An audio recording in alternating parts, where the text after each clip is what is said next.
kita sambut kesempatan Cibatu menuju daerah industri. Alhamdulillah. Dengan tidak melupakan kaidah-kaidah ketahanan keluarga di lingkungan masing-masing. Ya.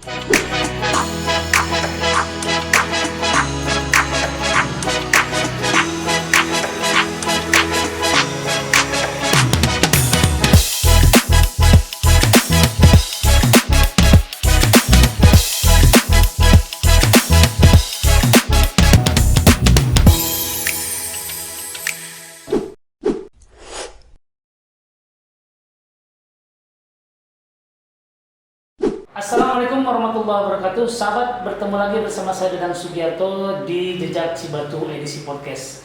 Pada pertemuan kali ini kita akan membahas seputar kebijakan-kebijakan yang ada di pemerintah Kecamatan Cibatu, kemudian juga program-program yang ada di Kecamatan Cibatu, dan di sini kami sudah hadir narasumber kita yaitu Bapak Camat Kecamatan Cibatu, Pak Dr. Anas Sadirman Tanjung. Kita sapa. Assalamualaikum, Pak. Waalaikumsalam warahmatullahi wabarakatuh. Gimana kabarnya, sehat, Pak? Alhamdulillah sehat. Ya, mudah-mudahan Bapak senantiasa diberikan kesehatan sama Allah Subhanahu wa taala dan keberkahan hidup dan kehidupannya. Amin, Pak. Amin, amin ya rabbal alamin. Ya, gini Pak, ini kan yang tadi saya katakan, program-program yang ada di Kecamatan Cibatu itu seperti apa dan kebijakan-kebijakan apa, kemudian juga hasil yang dicapai dari program-program yang ada di Kecamatan Cibatu, mau dijelaskan, Pak?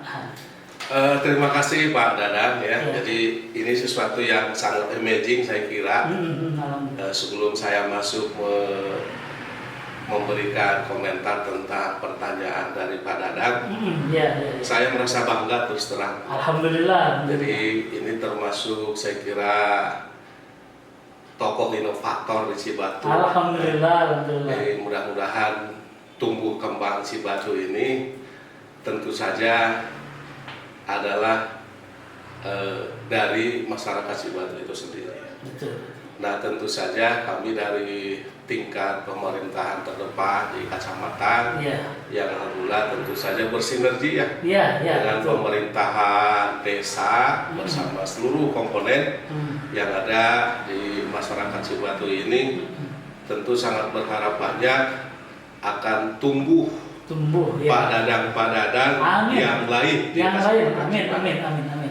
Terlebih saya kira pada prospek saat ini Cibatu kita harus mempersiapkan. Banyak sekali saya kira animo daripada masyarakat di luar Cibatu yang ingin tentu saja masyarakat Cibatu ini harus menanggapi dengan respon yang sangat positif. Nah, itu saya kira nanti bisa kami jelaskan pada kesempatan pertanyaan yang lain, karena kebetulan Pak Dadang menanyakan, saya kira itu yang kami harus jawab. Nah, terkait dengan program pemerintahan, saya kira Pak Dadang kita selalu mengacu kepada regulasi bahwa camat itu adalah bagian dari organisasi pemerintah Kabupaten Garut, yang mana camat ini diberikan pelimpahan kewenangan pemerintahan dari Bupati Garut kepada para camat. Jadi landasan bijaknya saya kira kami atau camat ini bertugas sesuai atas azas pendelegasian kewenangan pemerintahan dari Bupati kepada camat. Termasuk saya kira juga kami mengkoordinasikan tugas-tugas pemerintahan yang atas aturan regulasi yang terkait dengan tingkat pemerintahan desa.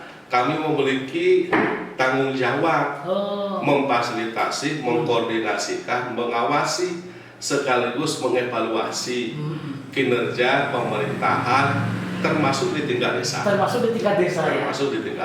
Karena bagaimanapun saya kira kita sependapat desa ini adalah bagian dari daerah otonom.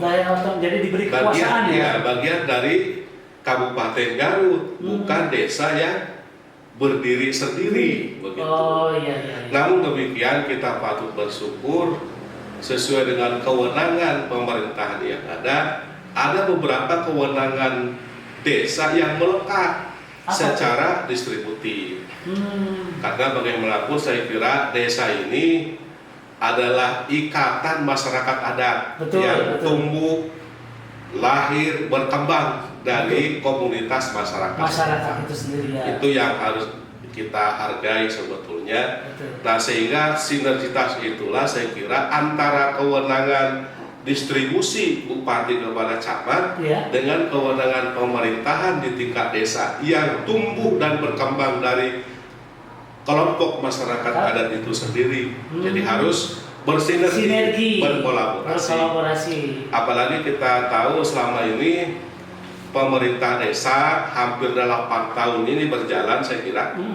Semenjak tahun 2015 dengan adanya atau lahirnya Undang-Undang Nomor 6 tentang desa, kita sangat banyak berharap atau banyak terbantu sekaligus terfasilitasi dengan kepercayaan pemerintah pusat memberikan kewenangan mengelola keuangan pemerintahan.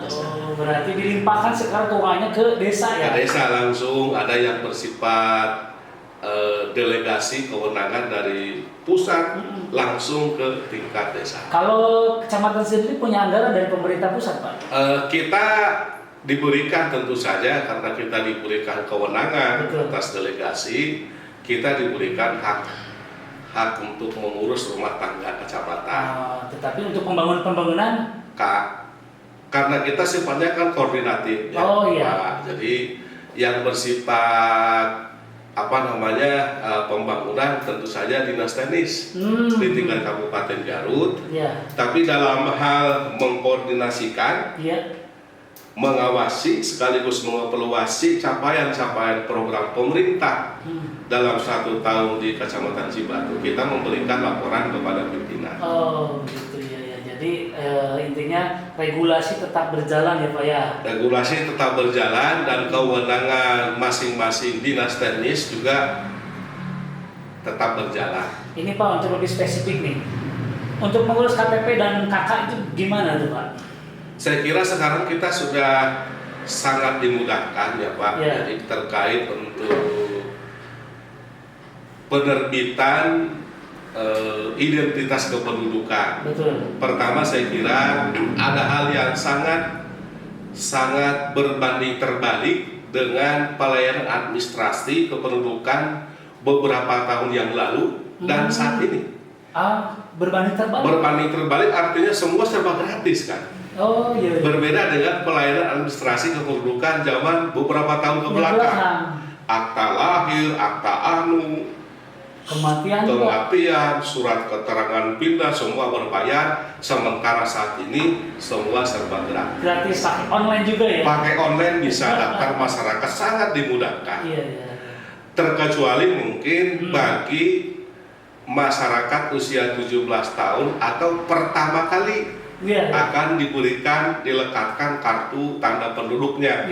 Maka yang bersangkutan tetap harus dipotret dulu secara langsung di kantor kecamatan. Berarti harus dipotret dulu. Kalau perpanjangan juga sama? Kalau perpanjangan tidak perlu lagi. Tidak perlu lagi. Tidak perlu lagi kecuali atas permintaan yang bersangkutan. Ingin wajahnya lebih necis lagi, dipotong dan sebagainya. Pertama kali wajahnya masih remaja, kemudian sekian tahun sudah berubah sedikit, silakan diperbaharui kembali. Terus untuk yang program di pemerintah Kecamatan Cibatu ini khususnya, ini apa saja Pak yang biasa kita nguruskan itu apa saja selain daripada KTP, KK, kematian, ada lagi hal yang lain nggak Pak? Kebijakan-kebijakan? Tentu saja saya kira dengan waktu yang diatur mungkin oleh Pak Dadan, namun waktu yang singkat itu kami akan jelaskan tentu banyak Pak terkait dengan fasilitasi sesuai dengan kewenangan pemerintahan camat. Jadi kita memberikan atau memfasilitasi pemerintah desa dalam hal penyusunan regulasi-regulasi yang dibutuhkan di tingkat desa, baik itu melalui tahapan musdus kemudian masuk kepada tataran musdes atau musyawarah di tingkat desa dalam hal perencanaan pembangunan.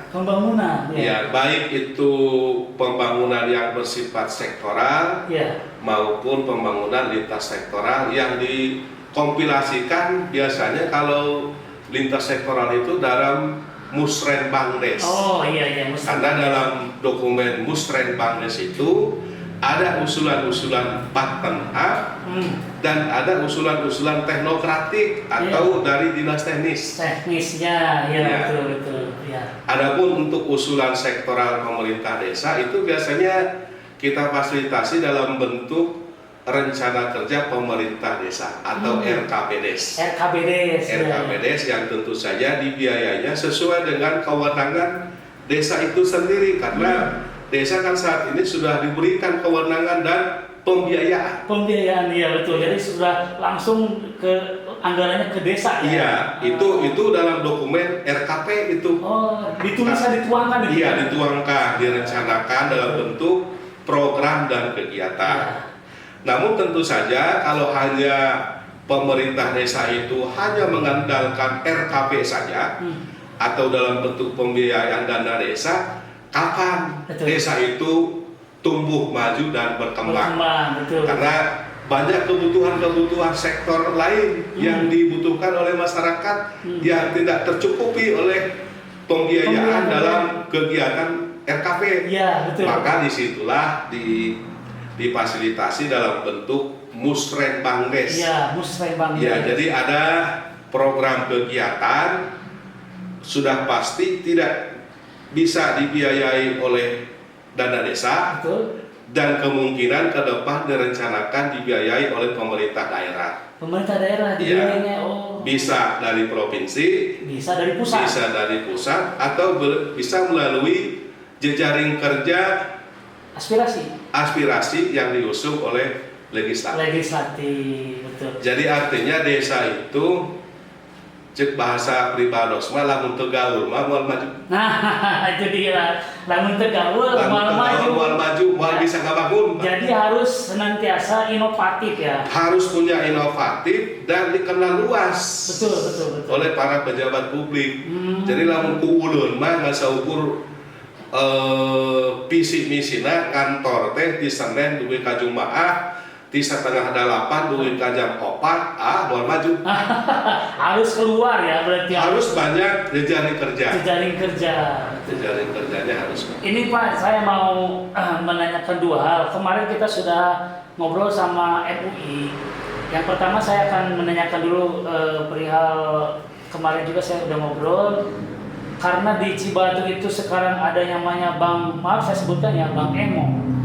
Kemarin juga saya meminta ke MUI gimana nih, itu harus dengan para pemangku kebijakan yang ada di kecamatan. Nah mungkin dari Bapak nih ada solusi nggak untuk hal itu? Terima kasih Pak. Itu memang aspirasi yang sangat sering saya terima. Betul. Ya. Dan dirasakan juga. Betul. Dampaknya oleh masyarakat kita sangat terasa memang. Betul. Bahkan tidak sedikit terjadi pertengkaran yang mengakibatkan berpisahnya keutuhan rumah tangga. Betul. Gara-gara si emok ini. Ada solusi saya kira, dan memang kita sudah pernah menyampaikan duduk bareng dalam bentuk rapat di tingkat kecamatan dengan para kepala desa ini. Terutama ini para rentenir saya kira atau dibungkus dengan istilah Bank Emo. Betul. Sesuai dengan regulasi desa sebenarnya bisa melangkah lebih jauh. Karena desa sesuai dengan kewenangan yang ada di tingkat desa itu sekarang sudah merata ada yang namanya BUMDes. Betul.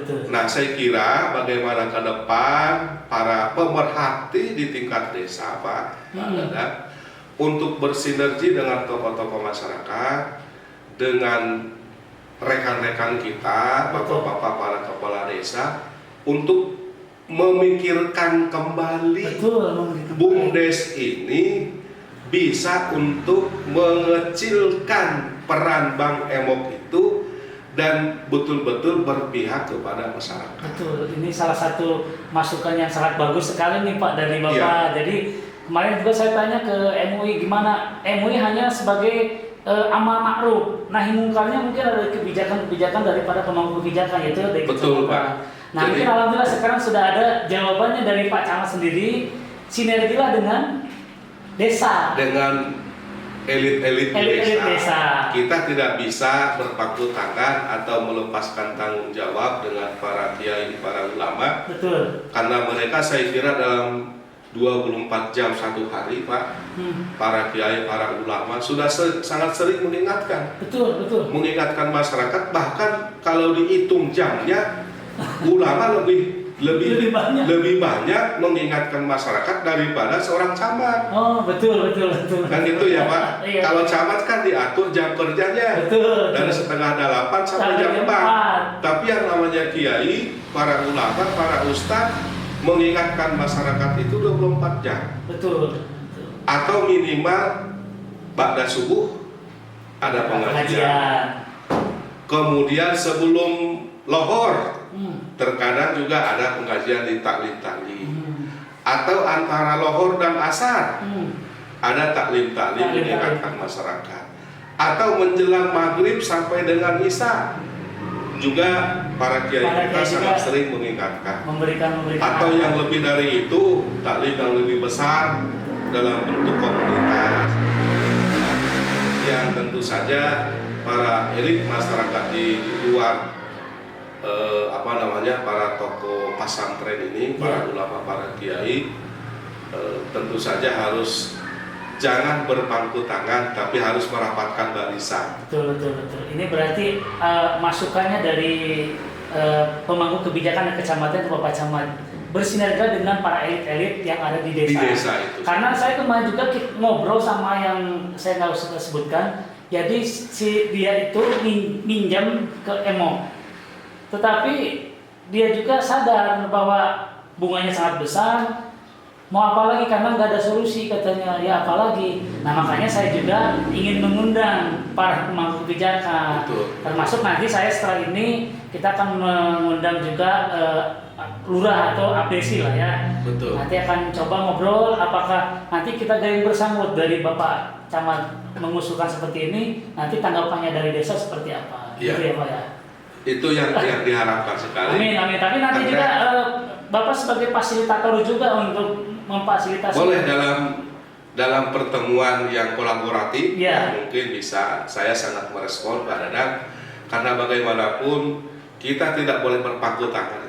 Betul. Karena korban di masyarakat kita bukan katanya, tapi camat pun mendengar dan menyaksikan sendiri. Betul. Itu Pak. Ada mudah-mudahan ada solusinya nih Pak, mudah-mudahan ya. Amin. Terus ini saya juga yang kedua nih. Mungkin nanti yang terakhir saya tanya masalah sampah Pak. Masalah sampah di Kecamatan Cibatu yang notabene saya juga dekat sekali nih yang buang sampah di depan rumah nih. Iya betul. Ini gimana, ada solusi nggak nih Pak? Terima kasih, ini saya kira kasus yang sangat klasik Pak. Klasik betul. Jadi masalah sampah ini saya kira kami katakan sudah klasik. Karena fenomenanya bukan hanya di kita saja sebenarnya Pak Dadang, dan kita sangat bukan pesimis ya, tapi sangat ya menjadi cambuk saya kira bagi diri kita masing-masing. Sebab saya kira kalau bicara sampah ini erat kaitannya dengan kata-kata mutiara ini. Kata-kata mutiara yang sejak kecil kita sudah sangat sering mendengar itu Pak. Coba gimana? Jadi kita sangat sering mendengar kata-kata mutiara. Kebersihan itu kan sebagian dari iman. Dari usia kita SD sampai sekarang itu masih terngiang. Kalimat itu sangat sering kita dengarkan. Namun demikian saya kira pemerintah pun memiliki tanggung jawab untuk itu. Namun saya kira kita harus bisa mengukur bahwa kewenangan pemerintah itu belum maksimal. Kita akui di Kabupaten Garut sendiri sudah ada dinas teknis ya. Namun jangkauan dinas teknis ini sesuai dengan regulasi Perda pun, Perda SOTK-nya itu baru ngawengku atau menjangkau beberapa kecamatan. Oh, tidak semua. Tidak, 42 kecamatan menjadi tanggung jawab teknis dinas yang mengurusi sampah ini, Pak. Nah, sehingga tentu ke depan bukan artinya melempar tanggung jawab, Pak. Apalagi melempar tanggung jawab sesuai dengan kias untayan kalimat mutiara yang kami sampaikan, dijadikan menjadi tanggung jawab pemerintah, masyarakat, bukan. Tapi minimal pemerintah desa pun saya kira sekarang perlu untuk kita pikirkan ke depan. Betul, Pak. Ini saya potong, Pak. Saya punya ide juga nih, Pak, tentang sampah. Di kita kan desa sekarang kan sudah ada anggaran, itu adanya BUMDes. Betul. Saya pikir saya punya ide dan gagasan. Saya juga pernah lihat ada pabrik pengolahan sampah. Ya. Kenapa tidak semua desa yang 11 desa di Kecamatan Cibatu ini bergabung dan kita membuat sebuah pabrik pengolahan sampah? Betul. Itu kalau dari dana BUMDes mungkin yang saya tahu mungkin ya nilainya besar ya Pak ya? Ya cukup lah sebenarnya. Nah maksudnya apakah saya juga nanti mau ngobrol sama Bapak ini, apakah memang bisa terwujud kalau seandainya para kepala desa yang ada di 11 desa ini untuk merembukan supaya nanti ada sebuah pengolahan sampah nanti dikelola oleh 11 desa. Itu kan nanti ada sebuah purenya bisnis juga dan ada kemanfaatan juga. Iya betul. Gitu kan, dari anggaran misalkan 100 tahun kita 100 juta Pak. Itu kalau 11 desa 1,1. Nah, itu apakah menurut Bapak bisa terwujud atau hanya omongan saja gitu Pak? Saya kira mudah diwujudkan asal visinya disatukan dulu Pak. Betul. Artinya pemerintah desa kan punya visi masing-masing. Betul. Tapi kaitan dengan fenomena sampah ini saya kira bukan masalah kasuistik Pak. Ini fenomena yang sudah umum. Sudah umum ya di mana-mana. Nah artinya pemerintah desa di Kecamatan Cibatu memang perlu kita dorong ini ya, bagaimana ke depan di dalam pengelolaan sampah masyarakat pedesaan ini, karena dalam regulasi undang-undang desa pun memungkinkan ruang itu dikelola oleh desa. Betul. Termasuk juga regulasi dari Permendagri ya. Permendagri nomor 19 tahun 2021 tentang sistem perencanaan di pemerintah desa. Jadi pemerintah desa bisa menganggarkan pengelolaan persampahan masyarakat desa. Jadi ada itu Pak? Bisa. Tentu saja harus melalui musyawarah. Betul. Di tingkat desa. Ya soalnya kan saya terfikirkan, saya lihat juga kalau nggak salah di Banyumas itu ada tempat pengolahan sampah yang dikelolanya sama desa-desa. Betul. Saya pikir kenapa kita tidak bisa ditiru gitu kan? Betul. Kita adopsi dan kita coba untuk diterapkan di Kecamatan Cibatu. Betul. Yang tentunya nanti kalau nanti saya pertanyaan berikutnya nih terkait dengan kebersihan. Kemarin Bapak juga kan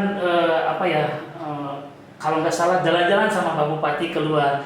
Di situ kan ada hal yang tadi Bapak katakan kebersihan. Nah, saya ingin nanti menindaklanjutinya seperti itu, Pak. Jadi ingin sampah ini tidak terjadi. Kemarin sudah diberesin, ternyata masyarakatnya buang lagi ke situ. Ya mudah-mudahan saya ingin saran dari Bapak sebagai pemangku kebijakan, apakah itu kebijakan itu nantinya bisa digulirkan untuk ya kita minimal beberapa desa kita coba pengolahan sampah kita studi banding. Memang sih yang diperlukan adalah anggaran gitu Pak ya. Ya betul. Gitu. Terima kasih Pak Dadang. Jadi memang tidak melulu kita konsepnya itu semua kegiatan itu harus dengan angka-angka pembiayaan. Tapi juga tentu saja ini kaitan dengan mindset masyarakat itu sendiri. Pola pikir masyarakat, kesiapan masyarakat. Barusan Pak Dadang menyampaikan Saya terus terang saja selama ini termasuk warga Garut yang kurung patokeun Pak Dadang. Jadi syukur alhamdulillah kemarin Pak Bupati mengajak ya, sekalipun dengan biaya masing-masing ya Pak ya. Biaya masing-masing. Jadi terbuka dan terbelalak mata. Begitu kita masuk ke ke Hong Kong, ke Makau, ke Cina Daratan, lain, ternyata kita ini belum ada apa-apanya begitu. Karena semua di sana itu sudah dihitung dengan nilai perilaku masyarakat itu sendiri yang sudah tidak lagi membuang sampah sembarangan. Kalau kita maksudnya adab tata krama. Adab tata krama itu sudah aplikasinya itu diterapkan, kebersihan sebagian dari iman oleh orang sana begitu. Betul. Cuma mungkin rohmannya dikasihkan, rohimnya mah belum. Rohimnya untuk kita lah. Ada satu kasus Pak, jadi terkait dengan perilaku menangani kebersihan ini. Jadi orang-orang yang kita kunjungi itu mereka juga ahli hisab seperti kita. Perokok juga. Perokok juga, tapi tidak di tempat umum begitu Pak, atau yang berinteraksi, tapi merokoknya dipersilakan di ruangan yang terbuka dengan alam langit. Langit langsung. Untungnya itu tidak ada yang dibuang sembarangan. Seperti di kita ngarokok di pipir, di buruan, tentunya lung kamana puntung rokoknya. Jadi di sana itu pertama di tempat-tempat umum tidak tersedia tempat sampah. Tapi bagi perokok yang sudah selesai merokok itu kantongnya itu otomatis menjadi menjadi tempat sampah. Luar biasa ya. Luar biasa. Yang mudah-mudahan perilaku itu bisa menular ke kita. Betul. Saya juga kan pernah ngobrol sama orang Korea juga Pak. Jadi di Indonesia itu katanya, wah ini saya juga perokok, tapi dia tidak sembarangan. Tapi di Indonesia lihat yang merokok sambil jalan. Kalau di Korea nggak sambil jalan, dia merokok duduk gitu kan. Makanya mudah-mudahan apa yang Bapak barusan sampaikan, kita yang kecil aja dulu dari Kecamatan Cibatu, mudah-mudahan kita bisa merubah. Karena watak dan karakter memang agak sedikit susah dirubah, tetapi ya setidaknya kita memberikan edukasi kepada masyarakat gitu Pak ya. Saya merasa optimis Pak Dadang. Saya ini udah 8 kecamatan ya. 8 kecamatan terakhir di sini ya. Jadi dari tahun 2000 berapa bupati mungkin Pak. Dari 2004 sampai sekarang mungkin pensiun beberapa bulan lagi. Alhamdulillah. Gitu. Jadi ya kalau saya banding-bandingkan Cibatu ini, kalau rating ya, kalau dikasih penilaian ya angka 90 ke atas Pak. Saya dalam beberapa kecamatan kalau berinteraksi dengan para tokoh masyarakat itu dalam keseharian, Bapak dulu waktu sekolah SMA di mana? Selalu menjawabnya itu saya dulu di Cibatu Pak Camat. Padahal orang Cisurupan. Padahal orang Samaran. Padahal orang Pakidulan. Iya. Karena sekian puluh tahun yang lalu, kalau saya analisa Pak, Cibatu ini adalah masyarakat yang senang pendidikan. Iya. Senang pendidikan karena memang waktu tahun 70-80-an itu pilihan masyarakat Garut ini kan kalau sekolah negeri itu hanya 4. 1 SPG, 3 SMA negeri, 1 di Tarogong Kidul, 2 di Leles, ketiga di Cibatu. Yang lain kan belum ada sekolah. Berarti peradabannya sudah. Peradaban di sektor pendidikan Cibatu ini di atas rata-rata. Dan masyarakatnya sangat senang pendidikan. Betul. Apalagi ada akses kan kereta api ke Bandung. Iya, ke Bandung. Akses. Apalagi sekarang ada ke Garut juga. Iya, ada Garut juga begitu. Dan tentu saja dulu itu pengalaman saya yang sekarang seusia dengan saya gitu Pak, atau yang 60-an, alasan bersekolah di Cibatu juga balik Mas Santren. Bapak juga pernah pesantrennya di mana Pak? Di Kresek? Alhamdulillah saya mah alumni sekolah formal Pak. Oh. Jadi saya bukan santri pesantren, tapi saya dari sekolah formal. Tapi ngalong mungkin bahasa Sundanya. Cuma melihat dan membandingkan tokoh-tokoh masyarakat yang usianya di atas saya. Kalau dia profesinya kepala sekolah dulu gitu, sekarang mungkin sudah pada pensiun. Kalau dia tidak SPG di Garut, kalau dia tidak SMA 1 di Tarogong Kidul, pasti sekolahnya ke sini Pak. Betul. Ke Cibatu. Berarti tinggal di tempat saudaranya sambil pesantren. Oh iya betul Pak. Jadi Cibatu itu peradabannya sudah lama, sudah tinggi lah ya. Sangat tinggi dan memiliki modal di Kabupaten Garut ini.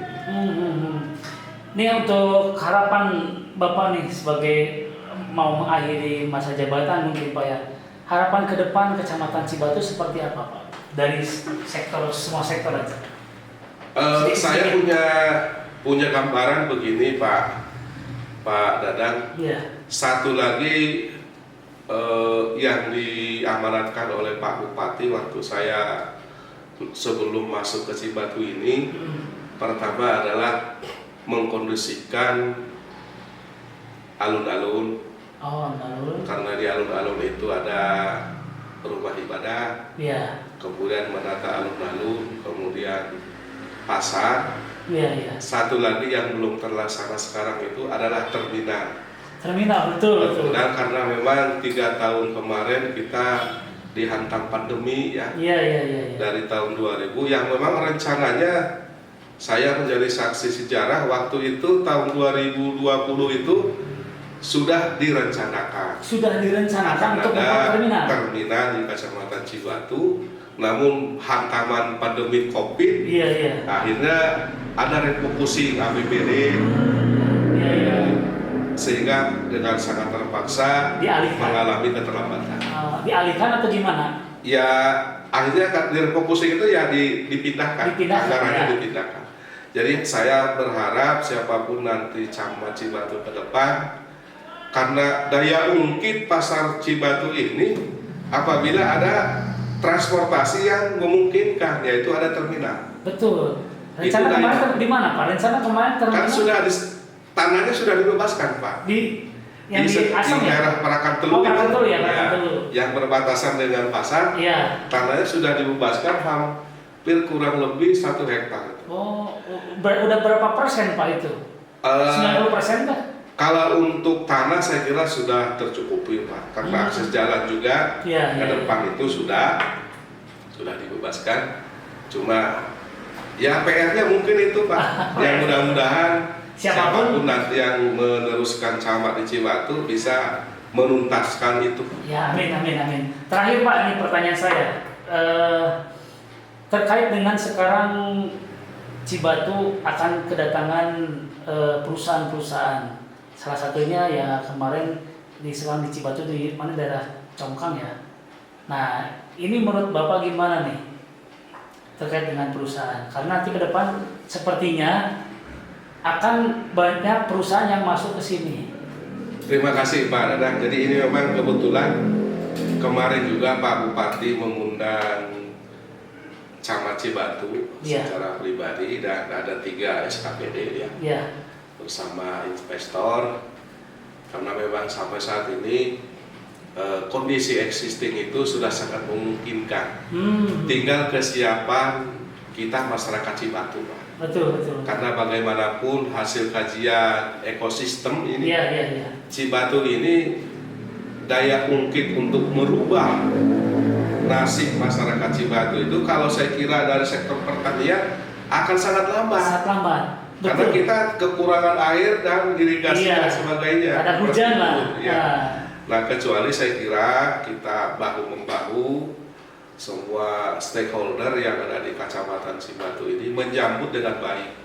Karena pemerintah daerah itu sesuai dengan tata ruang telah menempatkan ada kurang lebih alokasi area 127 hektar Pak. 127 hektar di daerah Congkang itu dan sekitarnya.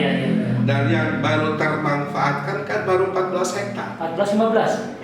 Itu PT Silver itu didirikan di atas area 14 hektar. Oh, 14 hektar. 14 hektar, sehingga alokasi lahan yang tersedia masih memungkinkan ini. 9 pabrik lagi yang serupa dengan PT Silver. Jadi itu hanya baru satu PT ya Pak? Dari satu yang saya informasi juga itu akan banyak masuk PT ke sana. Mudah-mudahan. Kami tidak mau mendahului pimpinan. Iya. Jadi ini rencananya PT Silver ini karena memang para investor sangat tertarik Pak ke Jawa Barat, khususnya Priangan. Ya. Mengapa tertarik? Karena di Jabodetabek dan Karawang itu kan UMR-nya itu sangat mahal, sama dengan Jakarta Pak. Tinggi sekali. Sangat tinggi. Apalagi Karawang sudah. Karawang bahkan lebih dari Jakarta. Iya. Jadi dengan potensi kita begitu, dengan sumber daya yang saya kira areal cukup banyak yang tersedia, ya. Sumber daya juga tersedia, kita tinggal kita menyambut dengan baik. Termasuk saya kira ini PT Silver yang sekarang kondisinya sudah dibangun 1 unit kan, kan rencana dalam site plan-nya itu 6 bangunan Pak. 6 bangunan ini baru berapa bangunan? Baru 1 bangunan, 2 tingkat. 2 tingkat. Dan 1 tingkat itu kapasitasnya berapa? Kapasitasnya 1.000 Pak. Berapa? 1.000. 1.000 tenaga kerja. 1.000 tenaga. Jadi kalau site plan-nya 6 bangunan, 6.000 bisa dibayarkan 12. Oh iya. Kan 2 tingkat. 2 tingkat. Ya. 12.000. Nah, ini sukses 2024 di semester pertama atau masuk semester kedua bisa berproduksi. Konon katanya, tapi tidak mendahului pimpinan ya. Sudah mulai ada yang merapat 2 sampai 3 perusahaan lagi yang sejenis dengan ini. Perusahaan ini kan perusahaan yang besar Pak. Besar, betul. Padat modal. Oh iya, berarti itu Pak yang tadi di set plan-nya 6 bangunan itu menghabiskan berapa hektar? Ya itu di atas 1 hektar atau berapa hektar? 14 hektar. Iya, 14 hektar. Jadi ruang publik, karena juga ada rencananya tempat ibadah, masjid. Saya kira tidak sampai 1 hektar kalau 1 bangunan itu. Oh, berarti kurang lebih lah. Maksud saya itu dari 4 atau 14 hektar ini itu akan dibangunnya 6 bangunan, begitu ya? Rencananya. Oh, berarti nanti kalau seandainya ada perusahaan-perusahaan lagi, berarti ada pembebasan tanah lagi mungkin? Iya betul. Karena kan sebagian tanah itu faktual di lapangan Pak Dadang, bukan tanah milik pribadi lagi. Milik? Tapi udah milik, ada milik seseorang yang beli 3 hektar, 5 hektar.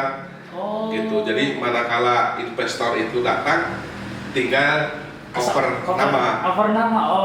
Iya. Nama dengan yang punya uang itu ya. Betul. Berarti itu sudah direncanakan ya? Sudah direncanakan. Luar biasa, berarti nanti dan PT Silver ini juga yang saya tahu sudah dari 3 tahun yang lalu kan, dengan pimpinan. Ya berarti ada dampak positifnya mungkin perekonomian Cibatu akan menggeliat. Naik. Ya. Akan menggeliat.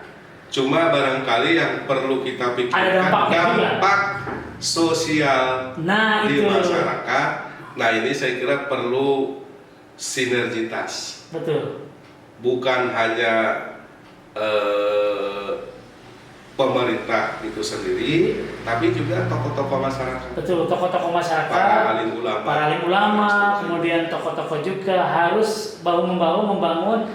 Satu sisi kita ada sesi positifnya meningkat, satu sisi dampaknya juga itu besar juga. Jadi yang harus kita kolaborasikan itu Cibatu itu berubah menjadi daerah industri, tapi ketahanan keluarga harus menjadi kunci dan pokok utama yang harus kita perhatikan ke depan. Betul. Karena ketahanan keluarga itu akan menjadi keluar pribadi-pribadi generasi muda yang memiliki akhlak dan adab. Nah, amin. Betul Pak Camat. Ya mungkin bisa disimpulkan Pak Camat dari obrolan kita ini, apa yang mau disampaikan kembali secara besarnya untuk Cibatu ke depan? Alhamdulillah, terima kasih Pak Dadang. Jadi kesimpulannya dari sesi pembicaraan kita interaktif yang barusan, kami menitipkan pesan-pesan kepada seluruh tokoh masyarakat di Cibatu. Mari kita bersama-sama bahu-membahu. Cibatu ini dalam setiap momen camat sampaikan, Pak Dadang, betul. Cibatu bukan ecek-ecek. Nah, itu sangat sering camat untuk menguatkan motivasi. Betul. Kecamatan Cibatu bukan kecamatan ecek-ecek, tapi adalah kecamatan yang menjadi muaranya masyarakat di luar kecamatan Cibatu, baik menuntut ilmu dan lain sebagainya. Betul. Nah, sehingga dengan demikian, karena bagaimanapun dengan tuntutan kemajuan zaman ini Pak Dadang, sinergitas kita merubah Cibatu yang lahan pertanian bukan, tapi pada sisi yang lain masyarakat kita memiliki tanggung jawab untuk menguatkan ekonomi masyarakat. Kita sambut kesempatan Cibatu menuju daerah industri. Alhamdulillah. Dengan tidak melupakan kaidah-kaidah ketahanan keluarga di lingkungan masing-masing. Ya, alhamdulillah. Ya begitu mungkin Pak Camat. Terima kasih ya. Pak Dadang. Ya, sahabat Jejak Cibatu, kita ambil kesimpulan dari barusan yang Bapak Camat sampaikan.